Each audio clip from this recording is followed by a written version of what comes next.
En un remoto valle kárstico en la provincia sureña de Guizhou, China construyó el radiotelescopio de plato único más grande de la Tierra. Se llama FAST, el telescopio esférico de apertura de 500 metros. Es bueno que tenga un acrónimo, y la mayoría de la gente lo conoce por su apodo, el Ojo del Cielo, que muy al estilo de James Bond. La antena tiene medio kilómetro de diámetro, está ubicada en una depresión natural de piedra caliza rodeada de montañas, y fue construida específicamente para detectar señales de radio tan débiles que llegan con menos energía que la de un copo de nieve al caer sobre el suelo. FAST es aproximadamente 2 o 3 veces más sensible que el Observatorio de Arecibo en Puerto Rico. Hablando de James Bond, el Observatorio de Arecibo mantuvo el récord por más de 50 años. Un científico llamado Nan Rendong lo propuso por primera vez en 1994 y pasó los siguientes 22 años de su vida impulsando el proyecto desde un boceto en papel hasta un observatorio funcional. Él inspeccionó cientos de valles para encontrar el adecuado. Él hizo gestiones con funcionarios del gobierno para conseguir financiamiento y supervisó la ingeniería de una superficie reflectora que puede cambiar de forma en tiempo real con precisión milimétrica. Y ese último detalle es la parte que hace que FAST sea inusual. Incluso entre otros telescopios gigantes, el plato no es rígido. Miles de actuadores tiran de una red de cables debajo de los paneles, deformando una sección de la superficie esférica en una parábola orientada hacia cualquier parte del cielo que los astrónomos quieran observar. Una cabina receptora de 30 toneladas cuelga sobre el plato de 6 cables, posicionándose con una precisión increíble. Construir algo tan sensible vino con un requisito bastante específico: silencio. Las interferencias de radio de teléfonos celulares, enrutadores Wi-Fi y encendidos de autos pueden ahogar las señales que FAST fue diseñado para captar. Así que las autoridades chinas establecieron una zona protegida de silencio radioeléctrico de 30 kilómetros, con una zona central de restricción de 5 kilómetros, donde los teléfonos y aparatos electrónicos están prohibidos, y reubicaron a alrededor de 9.000 residentes de las aldeas circundantes. FAST se inauguró en septiembre de 2016, y la ciencia que se ha producido desde entonces ha transformado partes de la radioastronomía. El sueño. En 1993, Nan Rendong asistió a una conferencia internacional donde los astrónomos discutieron la construcción de la próxima generación de grandes radiotelescopios. El plato de 305 metros de Arecibo dominaba el campo desde 1963. Había descubierto el primer púlsar binario y mapeado asteroides cercanos a la Tierra. Pero su reflector esférico fijo tenía limitaciones conocidas en la cobertura del cielo y la sensibilidad. Nan Rendong regresó a China con una propuesta: construir un plato de 500 metros que pudiera hacer lo que Arecibo no podía. James. Forex, ese es Arecibo, ¿verdad? Por favor, dime qué es ese. Si no lo es, qué vergüenza. Por Inglaterra, James. No, por mí. GoldenEye, no. ¿Cuál es esa donde sale Boris? ¿Es oro? ¿Es dorado? No importa, sigamos. Era un astrónomo veterano en la Academia China de Ciencias, muy respetado, pero no tenía poder político. La propuesta era tan ambiciosa que parecía irrealista. China, a mediados de los años 90, no tenía tradición de construir instalaciones astronómicas de primer nivel mundial. La propuesta de Nan Rendong se basaba en un argumento sencillo. Un plato de este tamaño, con una superficie activa que pudiera formar una parábola orientable, superaría a todos los radiotelescopios existentes en sensibilidad pura. El país que lo construyera tendría el instrumento de escucha más capaz del planeta. Sin embargo, el concepto requería mucho más que solo financiamiento. Los radiotelescopios captan señales que son extraordinariamente débiles. Un teléfono celular en funcionamiento a unos pocos kilómetros de distancia puede sobrepasar las emisiones cósmicas que FAST necesitaría detectar. El telescopio necesitaba una ubicación que estuviera naturalmente protegida de la interferencia de radio de origen humano y requería un terreno con forma de cuenco para sostener la antena sin necesidad de realizar enormes movimientos de tierra. La provincia de Guizhou ofrecía ambas cosas. La geología kárstica de la región está definida por piedra caliza que se disuelve durante milenios formando sumideros y depresiones. Nan Rendong y sus colegas comenzaron a inspeccionar estas formaciones a mediados de los años 90, viajando a pie y en mula a valles que no tenían caminos pavimentados. Durante aproximadamente una década, el equipo evaluó más de 300 sitios candidatos, midieron la forma, profundidad, drenaje y la altura de las crestas circundantes de cada depresión. El sitio ganador fue un sumidero llamado Dawadang, cerca del condado de Pintang. Era casi perfectamente circular, de unos 800 metros de ancho, lo suficientemente profundo como para colocar el plato por debajo de la cresta circundante y lejos de cualquier ciudad. El centro de población más cercano estaba a horas de distancia. El fondo del sumidero también tenía canales de drenaje naturales, lo que significaba que el agua de lluvia no se acumularía debajo del reflector. Nan Rendong pasó años consiguiendo apoyo dentro de la Academia China de Ciencias y entre los planificadores del gobierno. Él presentó FAST como una instalación que podría producir investigaciones de calibre Nobel en física de púlsares, contribuir a la búsqueda de inteligencia extraterrestre y posicionar a China en el centro de la radioastronomía internacional. En 2007, el proyecto superó su obstáculo burocrático más importante, y FAST fue incluido en el 11º Plan Quinquenal como un proyecto nacional de infraestructura científica y tecnológica de gran importancia.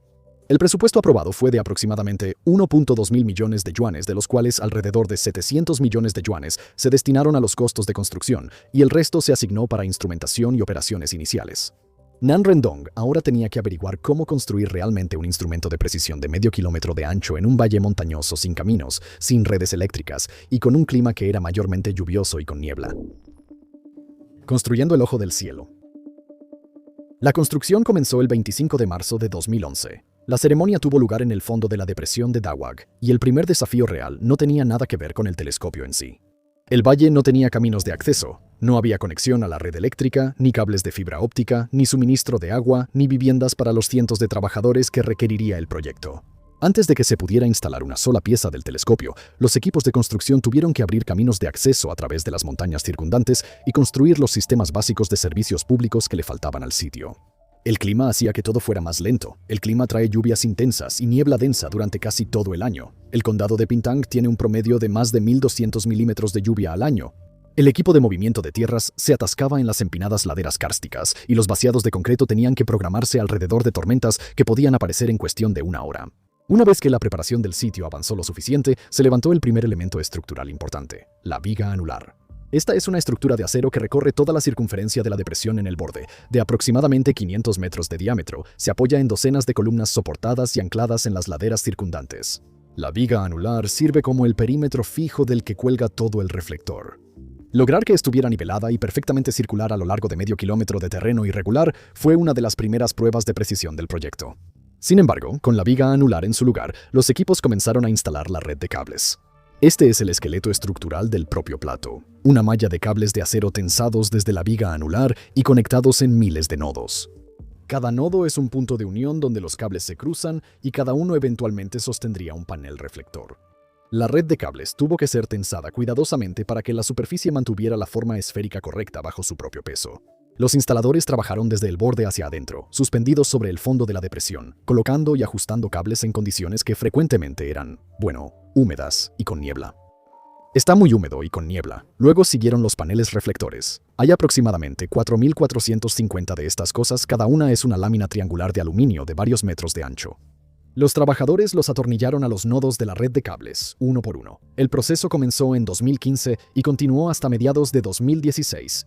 Cada panel tenía que ser colocado y asegurado para que la superficie total cumpliera con el perfil esférico con precisión milimétrica. Los paneles están perforados para permitir que el agua de lluvia pase a través de ellos, lo cual fue una respuesta directa al problema de drenaje que la lluvia de Guizhou habría causado de otra manera. También se erigieron 6 torres en las colinas que rodean el plato. Estas sostienen los cables que suspenden la cabina del alimentador sobre el reflector. Las torres tuvieron que construirse a alturas y posiciones exactas para que la cabina pudiera alcanzar cualquier punto sobre la superficie activa del plato. Tirar cables desde 6 puntos de anclaje hasta una sola plataforma móvil requirió un trabajo de topografía detallado en un terreno que no era plano. Nan Rendong estuvo presente durante todo este proceso, viajando al sitio con frecuencia a pesar de su salud deteriorada. Le habían diagnosticado cáncer de pulmón, pero continuó supervisando el trabajo e impulsando soluciones cuando surgían problemas. A mediados de 2016 se colocó el último panel reflector y la cabina del alimentador había completado sus pruebas iniciales de posicionamiento. El 25 de septiembre de 2016 FAST fue inaugurado oficialmente. Los medios estatales chinos cubrieron el evento ampliamente. El presidente Xi Jinping envió una carta de felicitación, y el telescopio realizó sus primeras observaciones de prueba poco después, confirmando que los sistemas de reflector y receptor podían funcionar juntos. Sin embargo, casi de inmediato, el sitio comenzó a atraer otro tipo de atención pública. El condado de Pingtung y el gobierno provincial de Guizhou vieron potencial turístico. Los planes para un centro de visitantes, una plataforma de observación y una ciudad temática de astronomía cerca del telescopio pasaron rápidamente de propuestas a construcción.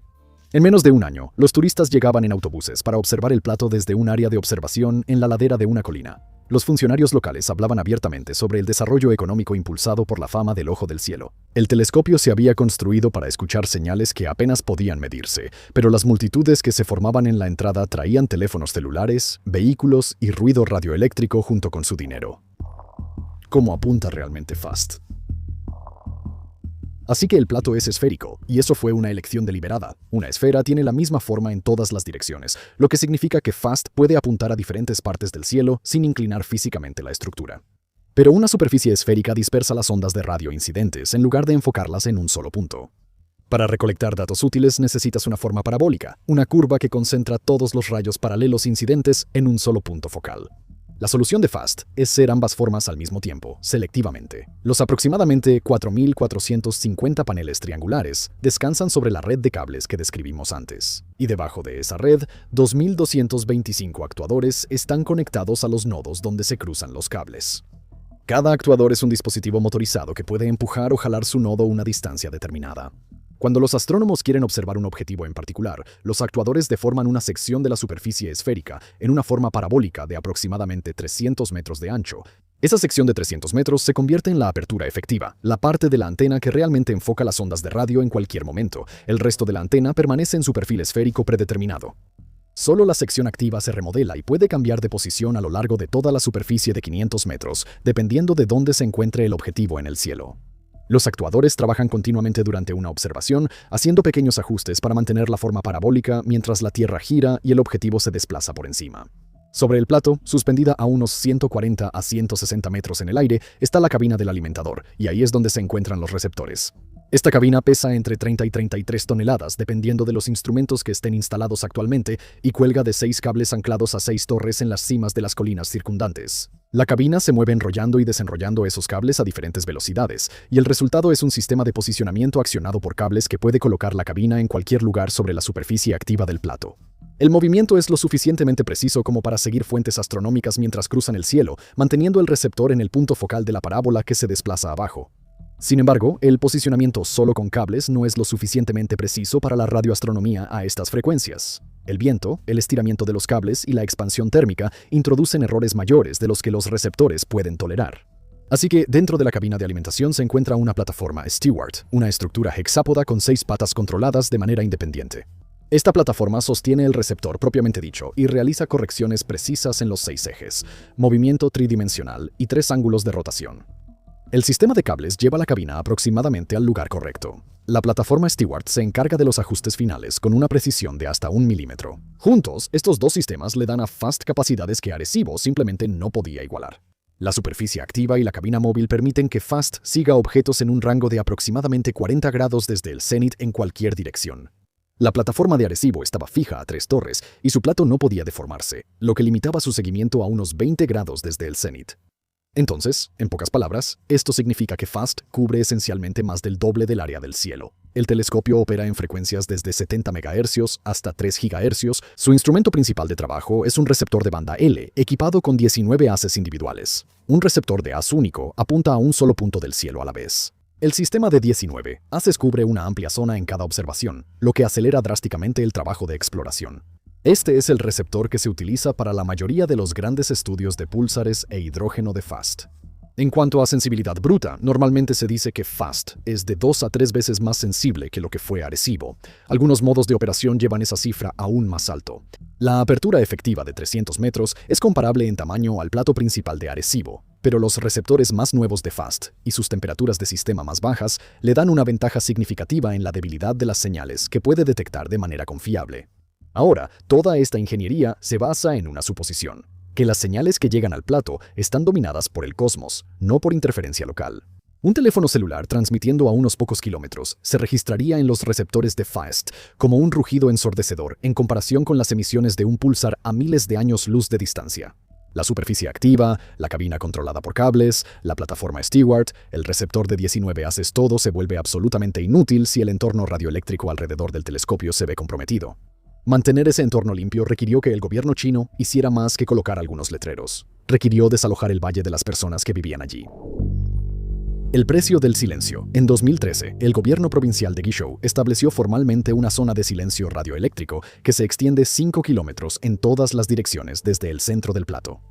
Dentro de esa zona, los teléfonos móviles están prohibidos. Los enrutadores Wi-Fi, los hornos de microondas y los motores de gasolina están restringidos o prohibidos. Las regulaciones tienen peso legal y se hacen cumplir mediante estaciones de monitoreo que escanean en busca de transmisiones no autorizadas las 24 horas del día. El radio de 5 kilómetros abarcaba docenas de pequeñas aldeas. Familias de agricultores habían vivido en esos valles y laderas durante generaciones, muchas de ellas entre las comunidades más pobres de una de las provincias más pobres de China. El gobierno determinó que todos los residentes dentro de la zona debían ser reubicados antes de que el telescopio comenzara a operar. Alrededor de 9.000 personas fueron reubicadas para 2016. La versión oficial describió el proceso como una migración ecológica vinculada a un proyecto científico nacional. Supongo que técnicamente es cierto. A los residentes se les ofreció nueva vivienda en comunidades de reasentamiento construidas especialmente fuera de la zona. La compensación reportada fue de aproximadamente 12.000 wones por persona, que en ese momento equivalía a unos $1.800 estadounidenses. Para las familias que dejaban atrás tierras de cultivo, ganado y casas que sus abuelos habían construido, esa cantidad era difícil de aceptar. Muchos de los departamentos de reasentamiento estaban en pueblos desconocidos, donde los aldeanos reubicados no tenían tierras para cultivar y muy pocas opciones de empleo. El gobierno presentó la mudanza como una mejora. Los residentes, que antes eran en gran medida autosuficientes, se encontraron dependiendo de una economía monetaria para la que simplemente no estaban preparados. Y, como puedes imaginar, surgieron conflictos. Se documentaron protestas en varias aldeas. Hasta 500 familias presentaron demandas contra las autoridades del gobierno local, impugnando los montos de compensación y los términos de la reubicación. Las demandas avanzaron lentamente a través de un sistema legal donde los casos contra las decisiones del gobierno rara vez tienen éxito. Bienvenidos a China. Algunas familias alegaron que los funcionarios los presionaron para firmar acuerdos rápidamente, con consecuencias implícitas en caso de negarse. Un caso se convirtió en un sombrío indicador del costo humano. Un aldeano de unos 80 años supuestamente se suicidó después de una presión constante para firmar los papeles de reubicación. La muerte fue cubierta por medios de comunicación en chino y citada por investigadores que estudian el impacto social del proyecto FAST. No fue el único caso de angustia, pero sí el más grave que llegó al registro público, y la misión SETI del telescopio le dio un matiz amargo al desplazamiento. El FAST se había promocionado ante el público chino como una herramienta en la búsqueda de inteligencia extraterrestre. La campaña era llamativa y fácil de entender. Mucho más que, no sé, el cronometraje de púlsares o el mapeo de hidrógeno, temas científicos importantes que a la gente común simplemente no le entusiasman. Entre los aldeanos reubicados, el eslogan adquirió un significado diferente. Uno circulaba en los comentarios locales y en línea que capturaba el ánimo con precisión. Agradece a los extraterrestres. La zona de silencio de radio sigue vigente hoy en día. No es una restricción temporal de la época de construcción. Es una condición permanente para el funcionamiento del telescopio, establecida en la regulación provincial y es esencial para la misión científica de FAST. Las aldeas dentro de un radio de 5 kilómetros ya no existen. Las comunidades de reasentamiento fuera de la zona siguen albergando a familias cuya conexión con el Valle Daodang ahora está definida por la exclusión. El condado de Pingtang promueve el telescopio como su mayor activo. Las personas que fueron desplazadas para hacerle espacio viven con las consecuencias de una decisión que no tomaron, para unas señales que nunca oirán. Después de la inauguración. Ahora, la inauguración no significaba que el telescopio estuviera listo para la ciencia. La ceremonia de septiembre de 2016 marcó el final de la construcción, no el inicio de operaciones confiables. FAST entró en una fase de puesta en marcha que duraría más de 3 años. Durante ese periodo, los ingenieros tuvieron que calibrar la superficie activa, probar la posición de la cabina de alimentación bajo condiciones reales de observación, caracterizar los receptores y desarrollar los programas necesarios para convertir los datos en bruto en observaciones utilizables. Cada modo de operación tuvo que ser verificado de manera independiente. Nan Rendong estuvo presente en la inauguración, pero estaba gravemente enfermo. Su cáncer de pulmón había avanzado significativamente durante los últimos años de la construcción. Él continuó visitando el sitio hasta 2016, subiendo las colinas alrededor de la depresión para inspeccionar el trabajo, incluso cuando su condición empeoraba. Sus colegas lo describieron como alguien que no estaba dispuesto a apartarse de un proyecto que había impulsado desde sus primeros bocetos en 1994. El 15 de septiembre de 2017, Nan Rendong falleció a la edad de 72 años. Había dedicado 23 años al FAST, desde la propuesta inicial, la selección del sitio, la gestión política, las luchas por el financiamiento, la construcción y los primeros meses de puesta en marcha. Los medios estatales chinos dieron una cobertura destacada a su muerte, y la Academia China de Ciencias lo reconoció formalmente como el padre del FAST. No vivió para ver que el telescopio produjera sus primeros descubrimientos confirmados, ni para verlo declarado completamente operativo. Pero esos primeros descubrimientos llegaron solo unas semanas después de su muerte. En octubre de 2017, el equipo de FAST anunció la detección de dos nuevos púlsares estrellas de neutrones que giran rápidamente y emiten pulsos regulares de radio. Los púlsares fueron confirmados por el Observatorio de Parkes en Australia.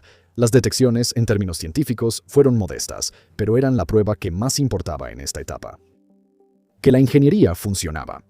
La superficie activa, la cabina de alimentación, los receptores y la cadena de procesamiento de datos podían identificar señales astrofísicas reales entre el ruido. La puesta en marcha continuó durante 2018 y 2019, y luego un problema diferente se hizo cada vez más visible. FAST necesitaba personal y estaba teniendo dificultades para atraerlos. Verás, el telescopio está ubicado en uno de los lugares más remotos de Guizhou. La ciudad importante más cercana, Guiyang, está a 3 horas en auto. Las opciones de vivienda cerca del observatorio son muy limitadas. Los salarios reportados para investigadores e ingenieros eran de alrededor de 100.000 yuanes por año, lo que equivale aproximadamente a $15.000 estadounidenses. Esto es para un puesto que requiere formación de posgrado en radioastronomía o ingeniería de precisión, y el salario no era competitivo con las universidades o laboratorios de investigación en Pekín o Shanghái. La falta de liderazgo era el problema más evidente. Tras la muerte de Nan, el observatorio necesitaba un científico principal con la autoridad y experiencia necesarias para guiar el programa científico de FAST. Cubrir ese puesto resultó bastante difícil. La Academia China de Ciencias publicó avisos de reclutamiento que circularon internacionalmente, pero la combinación de la ubicación remota, los niveles de compensación y la estructura institucional de una instalación administrada por la Academia China de Ciencias limitó el grupo de candidatos. Algunos científicos internacionales a quienes contactaron o que expresaron interés manifestaron preocupaciones sobre los términos contractuales y la libertad de publicación académica bajo el sistema de la Academia China de Ciencias. Estas preocupaciones se reportaron en medios científicos, pero nunca se consolidaron en una sola disputa pública. El observatorio dependía en gran medida de investigadores chinos jóvenes, muchos de ellos formados en el país, complementados por un pequeño número de colaboradores internacionales. Formar un equipo capaz de operar el radiotelescopio de plato único más sensible del mundo a partir de un plantel relativamente poco experimentado fue un proceso que se llevó a cabo en paralelo con la puesta en marcha técnica. El 11 de enero de 2020 FAST aprobó su evaluación técnica nacional final. La Academia China de Ciencias lo declaró completamente operativo y abierto para observaciones científicas regulares. Y así, la fase de puesta en marcha quedó completada. El telescopio tardó casi 4 años desde su primera luz hasta estar completamente listo. Entró en servicio como la única instalación de su tipo en la Tierra, con un pequeño equipo, un fundador fallecido y una comunidad científica observando para ver si la promesa del hardware se traduciría en resultados. La recompensa. Los resultados llegaron rápidamente una vez que FAST estuvo completamente operativo. Para septiembre de 2020, el telescopio había identificado más de 220 nuevos púlsares. Muchos eran objetos débiles que ninguna otra instalación podría haber detectado a esas distancias. El receptor de banda L de 19 ACES permitió a los equipos de exploración barrer grandes áreas del cielo de manera eficiente, y la alta sensibilidad de FAST significaba que las señales débiles de púlsares enterradas en el ruido de fondo podían ser detectadas y confirmadas. Los púlsares eran la cosecha esperada, las ráfagas rápidas de radio, el titular principal. Ahora, las ráfagas rápidas de radio son destellos de energía de radio que duran milisegundos y provienen de galaxias distantes. Fueron identificadas por primera vez en 2007 y sus orígenes siguen siendo solo parcialmente comprendidos. Algunas fuentes emiten una sola vez y luego nunca se repiten, pero otras emiten ráfagas repetidamente desde el mismo lugar. La alta sensibilidad lo convirtió en un instrumento ideal para estudiar fuentes repetitivas con gran detalle, porque podía detectar estallidos individuales que eran demasiado débiles para que los telescopios más pequeños los registraran. En 2019 FAST observó una fuente repetitiva conocida llamada FRB 121102 y detectó más de 1.600 estallidos individuales durante un periodo de 47 días. El conjunto de datos fue la colección más grande de estallidos de una sola fuente, jamás registrada. Esto permitió a los investigadores estudiar la distribución de energía y los patrones de tiempo de los estallidos a un nivel de detalle que no había sido posible antes. El trabajo fue reconocido en la lista de fin de año de Science y Nature como uno de los resultados científicos más significativos de 2020 FAST. También contribuyó a trabajos fuera de los campos de los púlsares y FRB. Un estudio que utilizó datos de FAST detectó un campo magnético en la nube molecular de Tauro, una medición que requirió una sensibilidad extrema a señales polarizadas débiles. Los resultados se publicaron en un reportaje de portada de Nature. Luego, el 1 de diciembre de 2020, el observatorio de Arecibo colapsó. La plataforma receptora de 900 toneladas cayó sobre el plato después de que los cables de soporte fallaran durante un periodo de meses. La Fundación Nacional de Ciencias ya había anunciado que la instalación no podía ser reparada de manera segura. Arecibo había sido el radiotelescopio de plato único más grande del mundo desde 1963 hasta 2016, y su destrucción dejó a FAST como la única instalación en la Tierra que opera a una escala similar. Los programas de investigación que dependían de las capacidades de Arecibo, incluyendo el cronometraje de púlsares, el radar planetario y ciertos proyectos de sondeo, ahora tenían una sola opción principal para una sensibilidad comparable de plato único. En 2021, la Academia China de Ciencias abrió FAST a propuestas de observación internacionales por primera vez. Investigadores extranjeros podían solicitar tiempo a través de un proceso formal de propuestas, con asignaciones revisadas por una comunidad científica. Sin embargo, el acceso estaba sujeto a condiciones estrictas. Los científicos visitantes tenían que entregar todos sus dispositivos electrónicos personales antes de entrar a la zona de silencio radioeléctrico. La comunicación con el mundo exterior durante las sesiones de observación era limitada. Las propuestas se evaluaban por sus méritos científicos, pero la logística de trabajar en una instalación remota en Guizhou, que funcionaba con pagos en efectivo, seguía siendo una barrera práctica para algunos equipos internacionales. La productividad del telescopio continuó acelerándose. Para 2024, FAST había descubierto más de 900 púlsares. Algunos de estos eran púlsares de milisegundos, que son especialmente valiosos para las redes de cronometraje de púlsares. Estas redes utilizan conjuntos de púlsares cronometrados con precisión, distribuidos por todo el cielo, para detectar ondas gravitacionales a frecuencias muy bajas. Cada nuevo púlsar de milisegundos que encuentra FAST es una posible adición a esa red. El sondeo Crafts continuó funcionando en segundo plano durante muchas observaciones. Crafts está diseñado para buscar púlsares simultáneamente, mapear gas de hidrógeno neutro y registrar eventos transitorios en una amplia área del cielo. El componente de mapeo de hidrógeno contribuye a los esfuerzos para rastrear la estructura a gran escala de la materia en el universo. El componente de detección de eventos transitorios mantiene la puerta abierta para señales inesperadas, la categoría de observación donde los instrumentos con una sensibilidad sin precedentes históricamente han producido sus resultados más sorprendentes. Para 2023, FAST se había convertido en la instalación de la que dependía la comunidad global de radioastronomía para trabajos que requerían un radiotelescopio de plato único gigante. Estaba produciendo ciencia a un ritmo que justificaba su presupuesto de construcción, y aún más. También era una instalación controlada por una sola institución nacional, ubicada en una región con infraestructura limitada y atendida por un equipo que aún era muy joven y que todavía se estaba adaptando a su función. Las decisiones tomadas por la Academia China de Ciencias sobre quién obtiene tiempo de observación, qué mejoras se financian y cómo se comparten los datos ahora tienen un peso mucho más allá de las fronteras de China. Cada colaboración importante de radioastronomía que planea trabajar en la próxima década tiene que tomar en cuenta la disponibilidad de FAST y sus condiciones de acceso. Mejoras, turismo y la historia inconclusa. La Academia China de Ciencias ha delineado dos mejoras importantes. La primera es un alimentador de arreglo en fase de nueva generación para reemplazar el receptor actual de 19 haces. Un arreglo en fase ampliaría sustancialmente las posibilidades de uso del telescopio, permitiendo que los estudios cubran el área del cielo más rápido, sin sacrificar sensibilidad. La segunda es un anillo planeado de 24 radiotelescopios más pequeños dispuestos alrededor de FAST. Operando juntos como una red de interferometría, estas antenas le darían a FAST algo que actualmente le falta: alta resolución angular, la capacidad de identificar de dónde proviene una señal con mucha mayor precisión. Mientras tanto, el área alrededor del telescopio se ha convertido en una economía turística. El condado de Pingtang construyó una plataforma de observación en el parque de visitantes y los inicios de lo que los funcionarios locales llaman una ciudad astronómica. El número diario de visitantes está limitado a alrededor de 2.000 y los turistas tienen que entregar sus teléfonos antes de entrar al área de observación. Los autobuses llegan de manera constante y el condado, que estaba entre los más pobres de Guizhou, ahora se promociona gracias a la fama de su cielo. Cada nuevo hotel y estacionamiento trae infraestructura y la infraestructura acerca el ruido radioeléctrico al plato, aunque intenten evitarlo.